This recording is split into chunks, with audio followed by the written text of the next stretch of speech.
Ya Tuhan, sudilah membuka hatiku, supaya mulutku mewartakan pujian-Mu.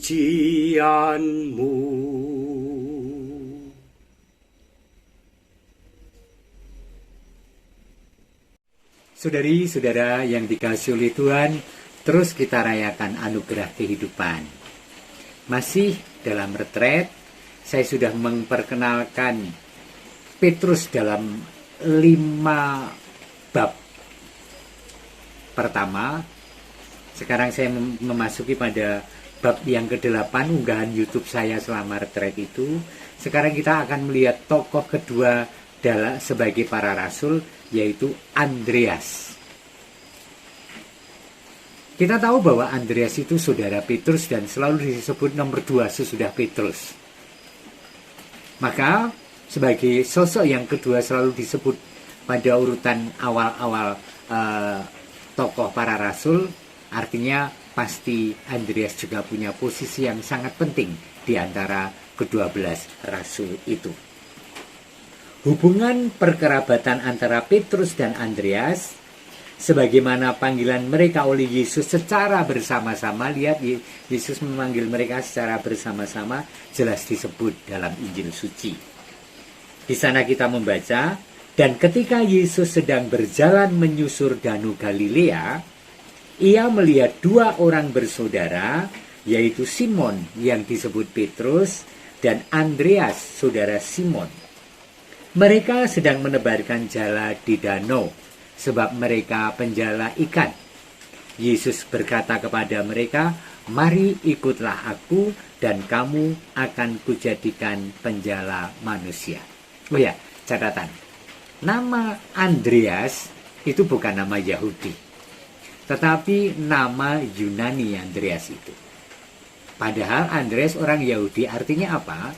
Menggambarkan keterbukaan keluarga besar Andreas pada keberagaman dan kultur asing dalam kehidupan.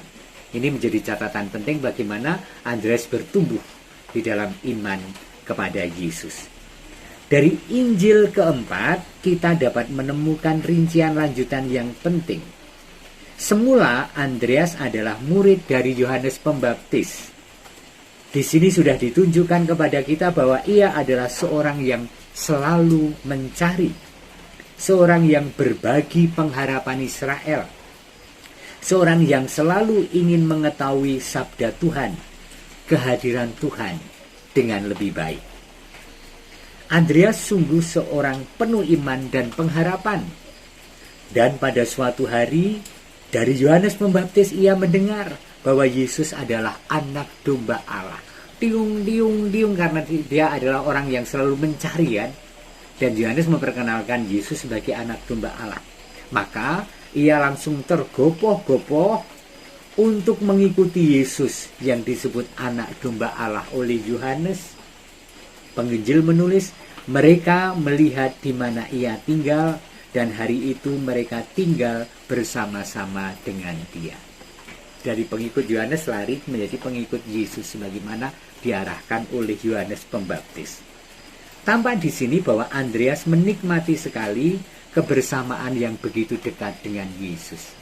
Andreas itu seorang yang hangat, jadi menikmati persaudaraan dengan Yesus. Kisah berlanjut dengan catatan penting. Salah seorang dari keduanya yang mendengar perkataan Yohanes lalu mengikut Yesus adalah Andreas, saudara Simon Petrus. Andreas mula-mula bertemu dengan Simon saudaranya, dan ia berkata kepadanya, "Kami telah menemukan Mesias," artinya Kristus. Ia membawanya kepada Yesus. Yesus memandang dia dan berkata, "Engkau Simon, anak Yohanes, engkau akan dinamakan Kefas." Di sini ditunjukkan secara langsung semangat rasuli yang istimewa. Dengan demikian, Andreas adalah rasul pertama yang dipanggil untuk mengikuti Yesus. Atas dasar inilah, dalam liturgi Binsamsium, Andreas dihormati sebagai protokletos, yang persisnya berarti yang dipanggil pertama.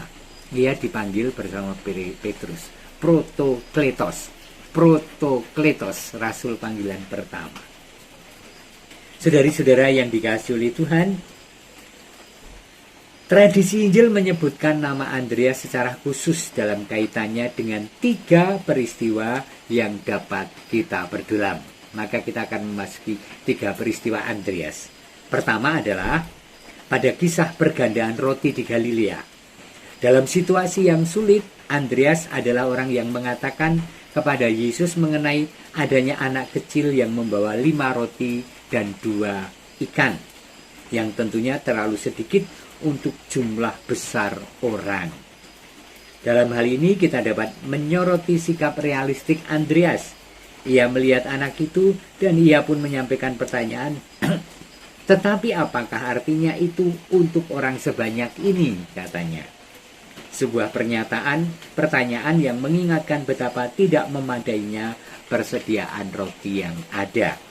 Namun Yesus tahu bagaimana membuat yang ada itu menjadi mencukupi bagi begitu banyak orang yang datang untuk mendengarkan dia. Peristiwa penggandaan roti. Peristiwa yang kedua terjadi di Yerusalem. Ketika Yesus meninggalkan kota, seorang murid berkata kepadanya mengenai betapa kokohnya batu-batu yang menyokong bait Allah itu. Jawaban guru mengejutkan. Ia berkata bahwa tidak satu batu pun akan dibiarkan terletak di atas batu yang lain.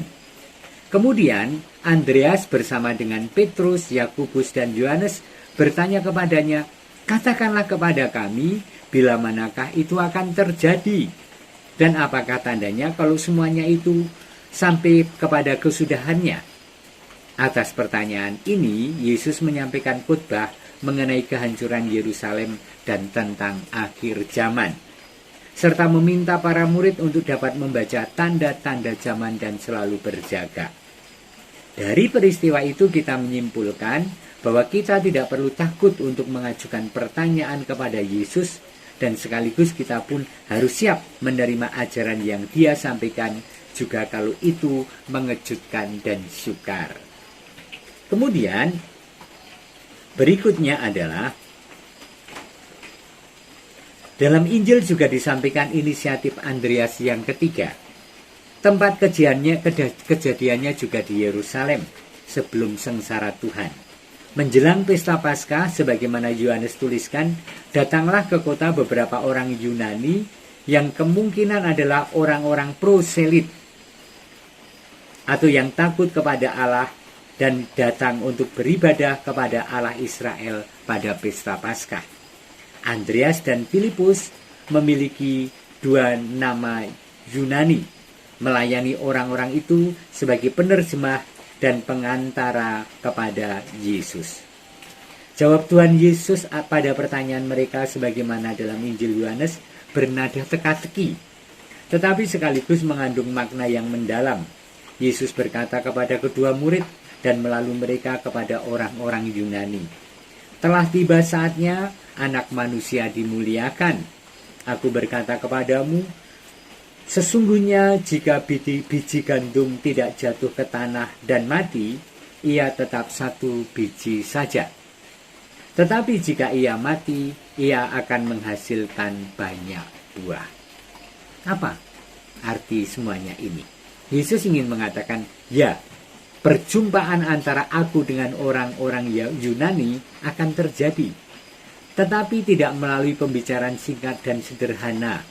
Aku dan beberapa orang yang didorong oleh motivasi keingintahuan. Dengan kematianku yang dapat dibandingkan dengan jatuh dan matinya biji gandum di tanah, waktu kemuliaanku akan datang. Kematianku pada salib justru akan membawa buah yang berlimpah. Biji gandum yang mati, yang menjadi simbol bagi diriku yang disalibkan, akan menjadi roti kehidupan dan kebangkitan. Ini akan menjadi cahaya bagi bangsa-bangsa dan budaya-budaya. Ya, perjumpaan dengan jiwa Yunani, dengan dunia orang-orang Yunani akan diwujudkan pada suatu kedalaman, sebagaimana tampak dalam peristiwa biji gandum yang menarik kekuatan surga dan bumi dan menjadi roti.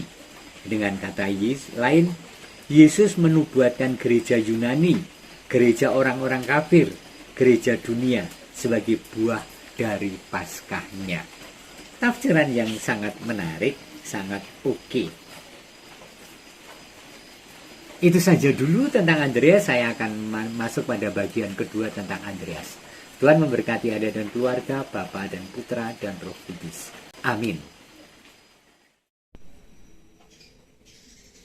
Ya Tuhan, sudilah membuka hatiku, supaya mulutku mewartakan pujian-Mu.